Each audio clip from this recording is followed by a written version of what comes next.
Y'all check this out. Listen. Where are you from? India. India? Yes. What, you too? Yeah. How long have you been walking?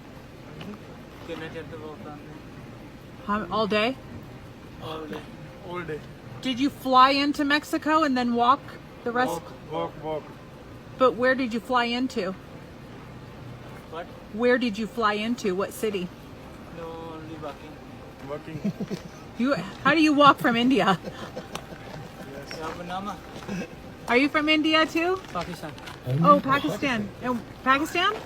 Pakistan. Pakistan? Bangladesh. Bangladesh. Okay. And how did you guys fly into Mexico and then walk in the rest of the way? Walk? How did you get from Pakistan over to here?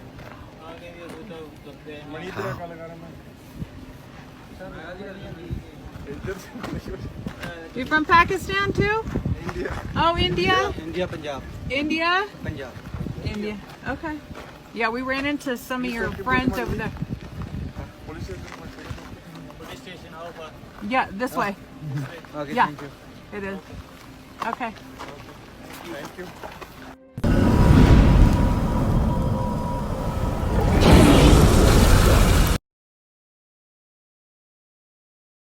That entire group just claimed to have walked to the United States from India. How is that possible? Let me know what you think in the comments. Now, firsthand, you might think they just don't understand what they're talking about, or they don't understand what she's asking. But you could see he says only walking. I did some research and did some deep diving into what scenario could possibly, because even flat earth doesn't accommodate walking from India to America. But then I stumbled upon a YouTuber by the name of Vibes of the Cosmos. He basically believes that the way the Masons believe is accurate, in that as above so below, there's a black sun below us emitting electromagnetic rays that seemingly cast through the earth, thereby creating a reflection on the moon. The dark spots on the moon, he is saying possibly, now maybe he doesn't believe it fully or is just theorizing. I would say this is a theory that the reflection on the moon is actually what our land masses look like. And what he came up with is fascinating at the very minimum. Check it out.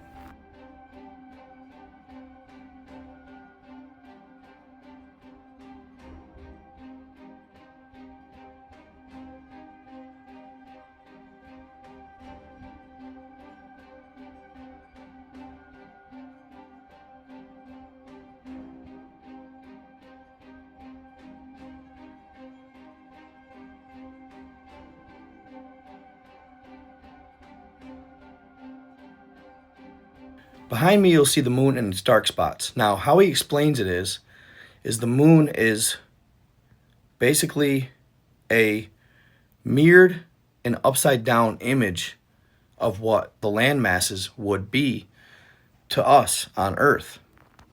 And when you line the two up, this is what you get. Now, I thought, man, this is a long stretch. This is crazy at first.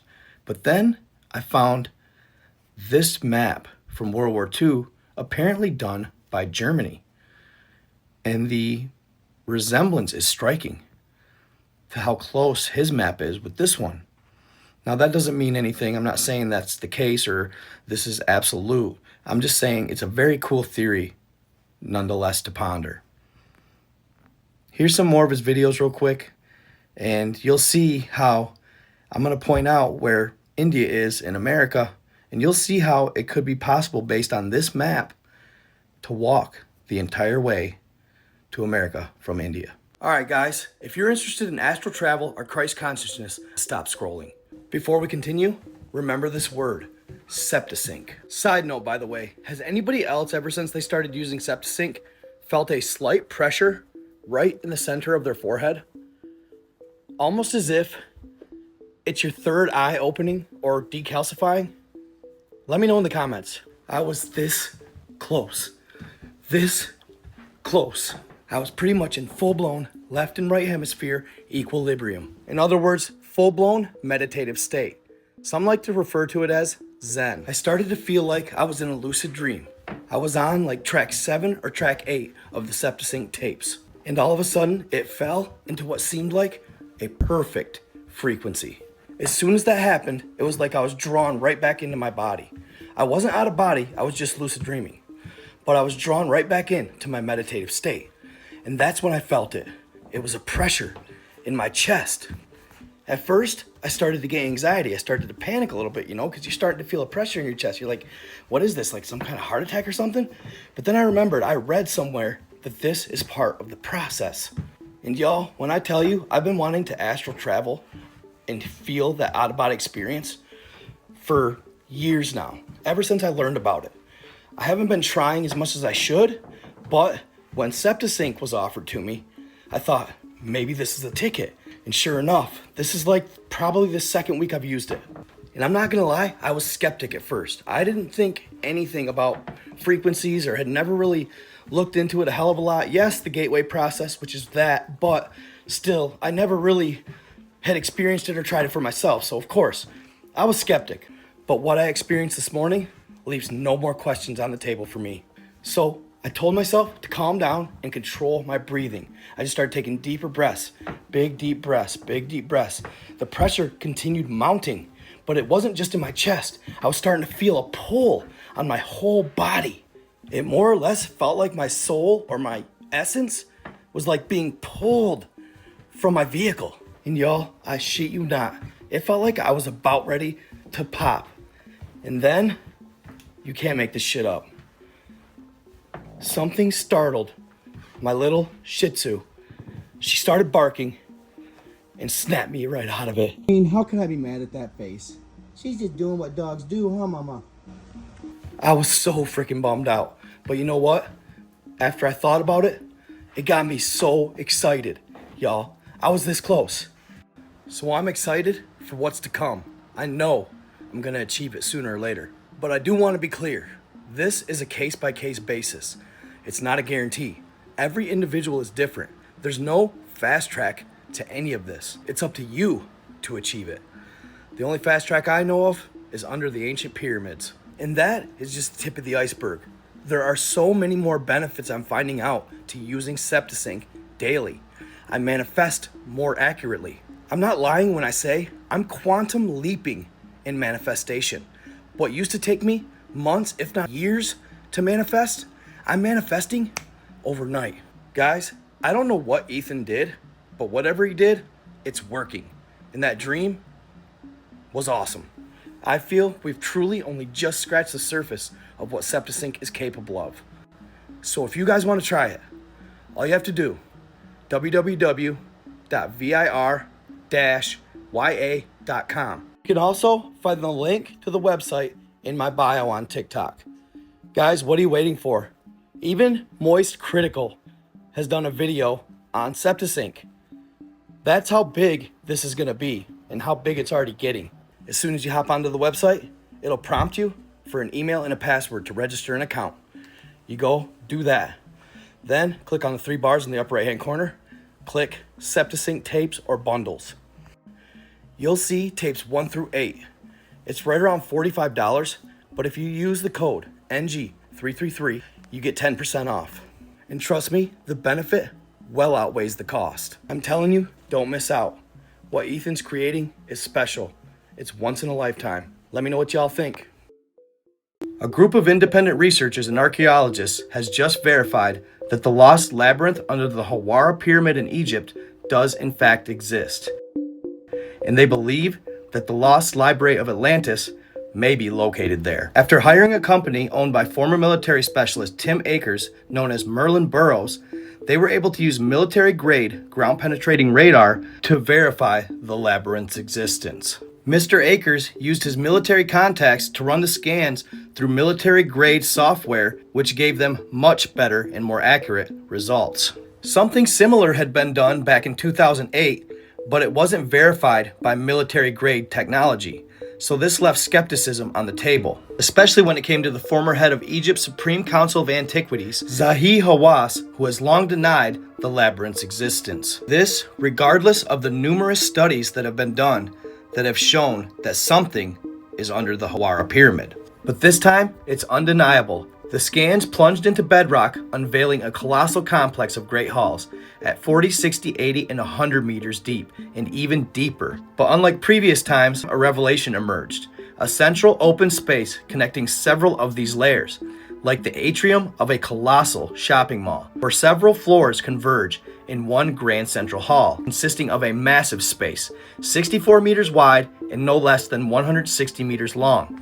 A 5:2 ratio temple chamber, followed by what appears to be a huge gate leading to a cubic space of 80 by 80 meters at the heart of the complex. Doesn't stop there.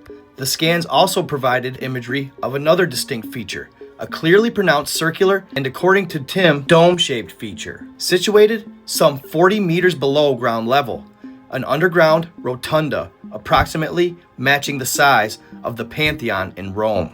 This goes back to French scientist and Egyptologist Albert Schlossman's translations of the Egyptian Book of Death. Legends of a grand golden circular chamber, the Circle of Gold, deep beneath Hawara, where ancient priests inscribed mathematical prophecies in gold, warning of the cycles of cataclysms yet to come. Could this be the grand subterranean wonder whispered to be the lost library of Atlantis, a relic of an Ice Age civilization that crumbled over 12,000 years ago? The only problem is access is thwarted due to it being flooded out by irrigation from nearby rice fields and a channel dug by French Freemason Linat de Bellefonds in 1830, builder of the Suez Canal. This flooded the site and caused a water barrier, and it's been unaddressed by Zahi Hawass and the Department of Antiquities. Seemed less neglect than a deliberate obstacle, guarding what might be humanity's greatest archive. A stone library holding the ancients' most vital message. What do you guys think? Let me know in the comments. So those of you that have followed me and watched my videos since the beginning know that this whole labyrinth, the lost labyrinth that has been found, is very similar to another story or another video I did probably 3 or 4 years ago. And we talked about it in a live also. And it was basically this story about how the U.S. military in 2001 or 2002 had just developed ground penetrating radar. And they basically did a scan of the entire Earth. And they found all kinds of basically underground labyrinths, or in this case, this one is actually in a mountain in Romania, the Busegi Mountains. One of the only other places in the world that has a sphinx, but this sphinx is much more weather-beaten and torn down than the one in Egypt. So I believe personally this whole network is much older. But like the labyrinth, now they're saying it has a dome. Well, the Busegi Mountain Secrets had a dome as well. And in this dome, there was very advanced tech. And I can't help but wonder if the same situation is going on under the labyrinth. But to give you more insight on the Busegi Mountain Secrets, I'm going to play my old video for you real quick. It's only a couple minutes long. Check it out. In late 2002, the Pentagon, using satellites with ground-penetrating radar, would discover a large spherical-shaped cavern with a tunnel leading up to it in the Busegi Mountains of Romania. Now, normally they would look past something like this and not think much of it. But recently, they had made a similar discovery in the undergrounds of Baghdad, Iraq. The only difference, the one in the Busegi Mountains was much larger, and the mountains had a sphinx nearby. Yes, you heard me, a sphinx, just like the one by the Giza pyramids. So the US would work with Romania, and they would both investigate the anomalies. And what they would find would change the course of history as we know it. As the teams approached the entrance in the side of the Busegi Mountains, something would activate. It was a large force field blocking the entrance. Shortly after, one of the US officials would get a call. The one in Baghdad activated as well. So when one activated, so did the other. Initially, 3 soldiers would try to walk through the force field, but they would die of a heart attack instantly. So the officials would have to take a different approach. In order to deactivate the force field, you had to reach a higher state of consciousness. It took quite some time to discover this, but eventually, many were able to do it. When they finally reached the dome inside the cavern, It also had a force field around it. They opened it the same way. In this, what they would later call the projection room, they would discover perfectly cut large tables and chairs, much too big for present-day humans. They would find over 30 ancient texts written on tablets. When you slid your hand across them, almost as if a smartphone, they would display a holographic image of the origins of the Earth. Not only that, it displayed every creature that's ever inhabited the Earth and how they came to be. Another station would allow you to mix DNA of any two creatures on Earth, then produce a holographic image of what they would look like. The room would have 3 doors, one going to the Giza Sphinx, the other going to Mount Kailash in Tibet. The third is said to have gone to inner Earth. And that's not all. They would even find a large stone chair with what seemed to be attached to it a helmet. Right away you could see that the helmet was much too large for the average human being. The chair was set for a human about 10 to 12 feet tall, and the helmet would fit the head of this human. They figure it was an automated system that would get you to the highest state of consciousness immediately. Eventually, they would discover that it actually allowed you to use your astral body to time travel. As they proceeded, the discoveries would become even more magnificent. Continue downstairs to a lower level. Here, they would notice a pillar-shaped chest in the middle of the room. After figuring out how to unlock it, they opened the lid. They would notice a beautiful white light emanating from the chest. Inside was a white, dense powder. This would become known as monoatomic gold. This substance would cause a lot of diplomatic tension due to the fact that when consumed, this stuff could make you live for 1,000 years. Now, I'm not saying that the Lost Labyrinth under Hawara necessarily has all of this type of tech in it, but they said it's larger than the caverns under the Sphinx. And Herodotus couldn't get to the second floor. He could only get to the main floor. The second floor is what contained the dome. I'm guessing that that possibly could be a projection room similar to the one in the Buseji Mountains, but possibly even more vast, even more in depth, maybe even having the lost Library of Atlantis. I'm talking information and technology beyond your wildest dreams. Discoveries that would seem so fantastical, we couldn't even wrap our minds around it. But unfortunately, the leaders in Egypt, for some reason, seem to be avoiding wanting to discover the Lost Labyrinth. They seem to be avoiding wanting to excavate it and see what's down there.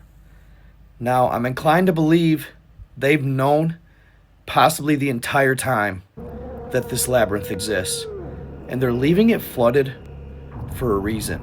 One thing I left out about the Buseji Mountain Caverns was that there was a button nearby placed on the wall near one of the entrances. Basically, it said more or less, do not push this button. But it let you see what happened if you did. You could activate something that would give you a hologram of what happened if you were to press that button. And when they activated this hologram, they basically saw the entirety of Europe and a large portion of Africa flooded and put underwater. Almost as if when you press that button, it opens floodgates to the waters below. And that button is what could have been behind the flood, the Great Flood. And it's one of possibly more that would flood the entirety of the earth. What do you guys think? Let me know in the comments. I know it's a reach, crazy thought, but cool to ponder. These next videos are just my compilations of my short form that I've been doing for shorts and Facebook Reels. Hope you enjoy. Also, I want to throw in another gentleman who talks about the Illuminati, the Freemasons. He's very knowledgeable, and he has a very different perspective, an educational one that I think everybody should hear. It's a little longer of a video, but very, very educational. A ray is a type of alien. Right. It's not really it's not really an alien. It's a drone. It's not really a. It's like an organic drone. It's exactly what it is. The gentleman in this video is a high-ranking military official, and he's blowing the whistle on underground bunkers. He says one is the size of Manhattan. Always, for entertainment purposes only, may or may not be true. I just provide the information. You all decide. East Coast to the West Coast underground. Underground, completely underground. Without having to come up. And there's turnoffs. You need security clearances to get through these turnoffs. They go into other bases. They go into other areas and, secret places you can't go. And what did they do there? They do a lot of things. I can tell you one thing. They have 2 sets of elevators. And my security clearance got me down to the main hub area, which is as big as Manhattan. I mean, it's as big as Manhattan. It's unbelievable. They have acres of farmland with lights and Farmland underground. underground. They run the lights up nuclear. Underground. Yeah, they have nuclear power plant underground, and they use that for everything. All the power under there. They grow food. Yeah, they grow food. They have livestock. I mean, everything. Yeah, they have everything. They have bench shafts. They have everything. But the 2 sets of elevators I was telling you about, my clearance, I can only go down to the main hub. Then there was another set of elevators that brought you down further. And a bunch of friends of mine would tell me stories about that. Can you tell us anything about those stories? Yeah, I can tell you what they told me. What they told me is there's actual aliens, greys. Wait. Aliens. What was the word, greys? Greys. And also there's another kind. There's different species that they talk about. There's greys, there's reptilians, all the different kinds. A gray is a type of alien. Right. It's not really it's not really an alien. It's a drone. It's not really it's like an organic drone. That's exactly what it is. What does that mean, an organic drone? It's not a living thing. It's in living tissue, but it's a drone. They're not real. So think about that. There's an advanced alien species out there that has learned how to make organic drones. Organic, seemingly living beings that are pretty much highly intelligent, but not technically alive. I mean, is that where we're heading with AI and robots? Essentially, they've figured out how to make robots out of organic tissue. Very interesting. Very interesting. What do you guys think? Let me.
Ei, mulher, tá bem aí?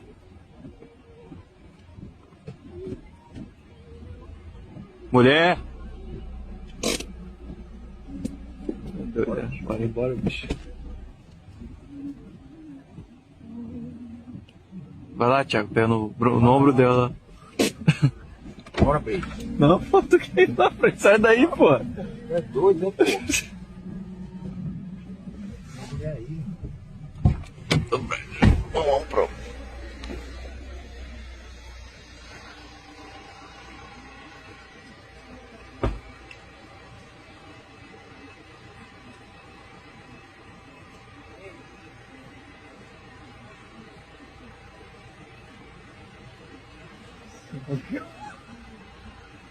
Bora, velho.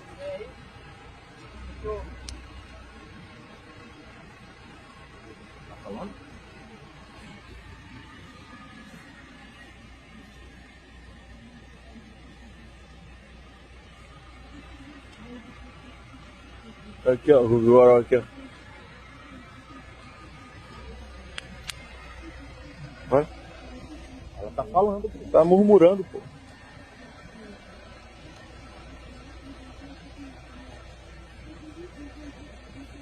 Vai fazendo. Nossa, é a oração da macumba, tá?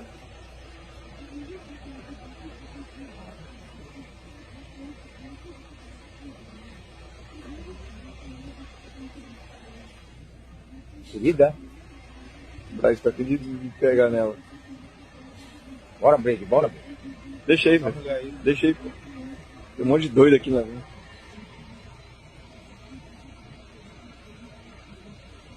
Did I just see a Skinwalker?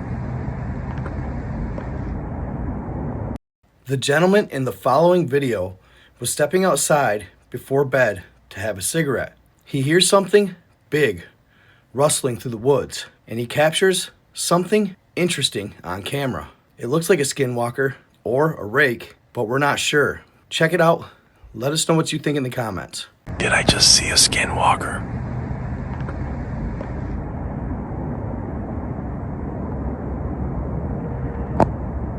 Alright, no lie.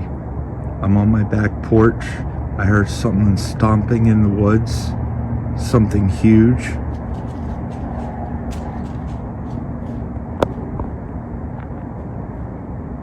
I'm high enough to where I thought it couldn't attack me until I saw how high its eyes were. There it is.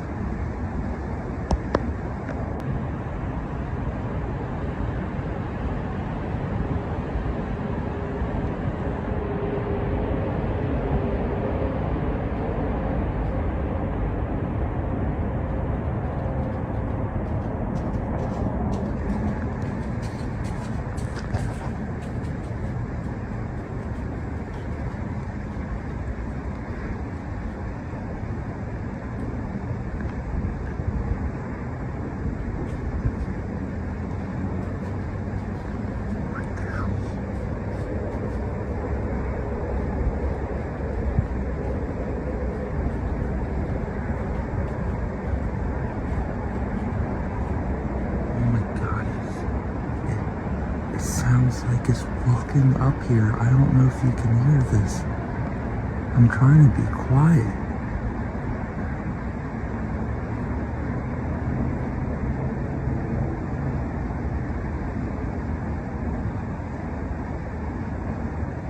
Alright, y'all. So what's with the celebrities' hands lately? I know you all saw my video on Cynthia Erivo. If you haven't, check this out real quick.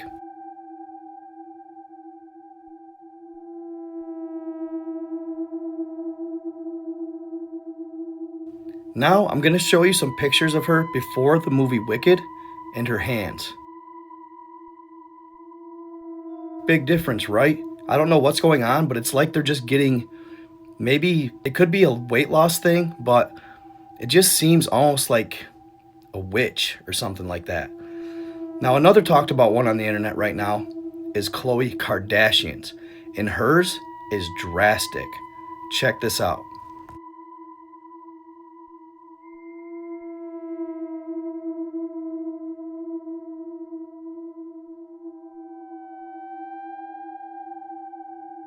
I mean, if that isn't an obvious change, I don't know what is, because that second picture of her hands looks borderline grotesque. It looks so unhealthy. I don't know what's going on, but it's not right. And for some reason, it seems to be mostly in actresses and celebrity women. Next one I want to show you is Hailey Bieber's. Check out the before.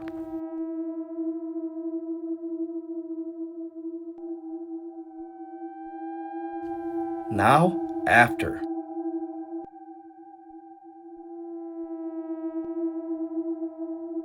Like, what is going on? Her joints, everything, they just look so emaciated. They look unhealthy and looks almost like they're in pain or something. It's really odd. And I know Ariana Grande had kind of the same thing with her hands and her whole body after Wicked. People talked about it quite a bit. But yeah, what do you think is going on with these celebrities' hands? Why are they getting so, like, witchy? They almost seemed like witch hands. Are they practicing in some kind of, like, dark magic or something like that? Or is it just a weight loss thing? What do you guys think? Are they going to the dark side? Are they becoming demonic? I don't know. I know it sounds crazy, but that's what people are saying on the internet. What do you guys think? Let me know in the comments. Okay, look at this. The sunset is down here on Door Street. But what is this over here? What is that in the sky? They go to sunset down here. How can this be here? Y'all, this is crazy. I've been going through TikTok and I started stumbling upon videos that were depicting or showing video of two suns. And I've come across these videos before. A lot of times they're older and kind of random, just kind of spaced out over possibly months. So I really didn't give any credence to them until recently. There's been videos spanning all over the world with two suns in them. Literally, the sun will be setting and they'll see another sun up in the sky. Pennsylvania, United Kingdom, all over the place. I'm going to show you a few of these videos and let me know what you think. Could it really be the planet that has been talked about for literally years online now? When it started gaining popularity was on TikTok, and it's the planet Nibiru, the Anunnaki planet Nibiru. Supposedly it's the planet that died and the Anunnaki had to leave it, or they came to Earth, made us start harvesting gold, and tried to replenish its atmosphere. Well, it seems that maybe there might be something to the legend, because there's literally a second planet in the sky that looks like a burning sun. Could it be Nibiru? Here's a few videos of it. Let me know what y'all think. Yo, it's what, 7:25, something like that? The sun supposed to go down. Why is it even looking like this and up this high? What's crazy is, in this video in particular, it almost looks as if there's clouds behind the sun. It looks like there's clouds both in front of and behind, well, I shouldn't call it the sun, but this planet that nobody really knows what it is. It looks like it's terrestrial to me. What do you guys think? First of all, it don't even look like the sun. I'm trying to tell you, this is not the sun.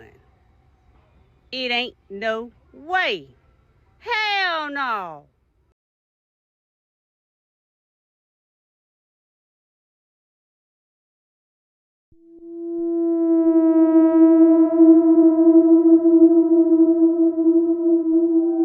All right, y'all. So you remember that video I shared not too long ago about the gentleman who was digging his septic in his backyard and he stumbled on these ancient relics, these burial tombs. It's in Hidalgo, Mexico. You have people already trying to smear it, act like it's not real, act like it's AI. But this gentleman just posted a video and the stuff they are finding is even more profound than initially thought. They're finding crystal skulls in this burial tomb. They're finding beads and jewelry, metals, more tombs, seemingly what look like aircraft or spacecraft models, extraterrestrials, flying extraterrestrials. The hieroglyphs are amazing. All the while, he's getting zero media attention. Zero attention from the industry, zero attention from the community, the scientific community, the archaeological community. They're totally disregarding his discovery. And it's one of the most, if real, amazing, profound discoveries of ancient alien archaeology, ancient alien artifacts I've ever seen. He goes on to post a video. He has his website, aliencarvings.com, explaining how nobody is giving him any credence or any validity or even giving him the time of day.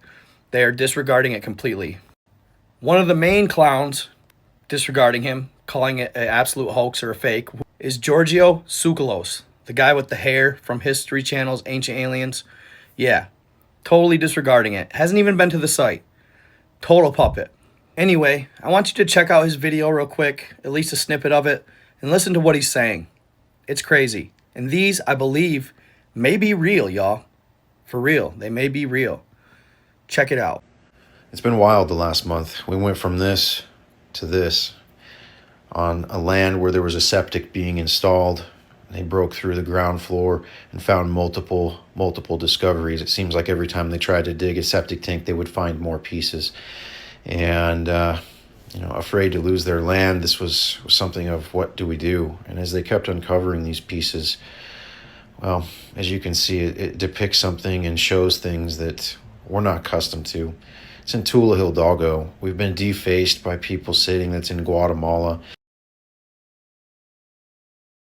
We've been clowned by Giorgio Tsoukalos on an ancient alien stating that this was all a hoax with 100% guarantee. Clearly, no research was done, no science was backed. He doesn't have a scientific degree, and so we just wanted to give you guys an update. The dig continues, as you can see here. Everything's been cleared out. Excavation continues. More pieces have been found. More things have been found underneath of here. It's likely that this could be a headstone of some form.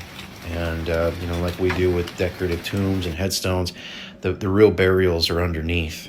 And that's exactly what we're finding is underneath these ground floors is literal burials and funerary type complexes, canoptic jars, Ouija boards, occult worship type practices, crystal skulls, many of them, lots of beads and different pieces of metal and bronze and brass. We've got actual stone structures built around these pieces and things that opened up that are clearly ancient construction, ancient stonework. These weren't just placed here, And I think that that's really important as we continue to excavate and we continue to open up these chambers to look at these type of things before you make radical assumption. And, obviously mainstream science and the news isn't covering this, but they're also not covering a lot of things very clearly that have to do with these type of topics. Nazca mummies. People have claimed to find giants, I think 20 times in my lifetime, yet, none of these findings has ever really been brought to the light. And we find all kinds of things, ceramics, pottery, and the styles of which we've never seen before. Whether it's a hoax or real, as a carving collector and a lapidary guy, I'd never seen anything like this. No cement company, no forgery artisans or people, great grand masters. I mean, I've reached out to many people here and nobody's ever seen anything like this before. And when you look at it with scanning electron microscopes and you get deep onto these stones, you'll see quickly that the science outweighs the non. So please, as I always say, it's printed on my shirts, trust the science, please. So what do you guys think? Do you think his videos are real? Do you think those artifacts are real that he is finding? I think that's very possible they are. I'm curious to see what y'all think. Let me know. Is Diddy more or less indirectly threatening a YouTube creator known as Stephanie Sue, who runs the Rotten Mango podcast? This is a little out of my wheelhouse, but I just had to cover it. Stephanie Sue is a creator on YouTube who has over 5.34 million subscribers. Her videos revolve around true crime, and she's been allowed to be inside of the courtroom during Diddy's trial. So people are saying that she's doing the best coverage of the Diddy trial, hands down, without question. When she tells the story, it's as if you're in the courtroom itself. Well, recently, she had been getting approached by weird supposed fans. These fans would tell her they love her content, they love what she's doing, but they would always come back to and ask her where she was staying. What hotel? Was it nice? Which side of town? Was it the nice side of town? Do you enjoy where you're staying? She would awkwardly avoid the question. Then they'd talk a little more about content and the person would come back to, where are you staying? And when she would talk about content, the people seemed detached, almost as if they didn't know what she was talking about, meaning they really weren't fans of her content. This happened at least 8 times since the trial started. So she's thinking that maybe somebody is trying to figure out where she's staying. Then recently, just a couple days ago during the trial, or at the beginning, Diddy makes his rounds, and she explains it very well in the video, but he makes his rounds, he does hearts towards people that are in the crowd supporting him, he nods to the media, talks to his lawyers, nods to the judge. Well, he sat down getting ready for the trial to start. He turned, looked in Miss Sue's direction. He looks at her and starts mouthing the words, "I know you. I know who you are. I know you," looking directly at her. Then he smiles this evil smile, turns around, and begins shaking his head. She believes that he was looking directly at her. Same with her researchers. And she believes that maybe he's the one sending these people to ask her where exactly she's staying. Is he trying to intimidate her? What do you think? Because you got to remember, it's not just Diddy going down. He's going to bring down a lot of high-profile people with him. Do you think it's Diddy directly involved? Or is somebody on the outside sending these people to intimidate her? Her supporters have been telling her to amp up her security, and it sounds like she's doing just that. But man, that's intense. Do you think if the trial would have been public, he would have been able to do things like that? A lot of people are saying no. But what do you think about all this? So what'd y'all think? Crazy stuff, right? The maps that gentleman made on the vibes of the cosmos absolutely blew my mind, especially when comparing it to the old German World War II map. Now, of course, that doesn't verify anything in particular, but just a very fascinating theory to keep the mind going. And then the Lost Labyrinth. I hope you kind of saw where I was coming from by comparing it to the Buseji Mountain Secrets and possibly Mount Kailash in Tibet and Iran. I feel like there's a correlation there for sure. But yeah, and then basically compiled all kinds of different topics from the celebrity hands to the aliencarvings.com. I really believe he might not be lying about those, but mainstream is totally ignoring him. Let me know what you think in the comments. Hope you enjoyed. Don't forget to grab your septic sink. Stay in the love, stay in the light, be kind to others. Out.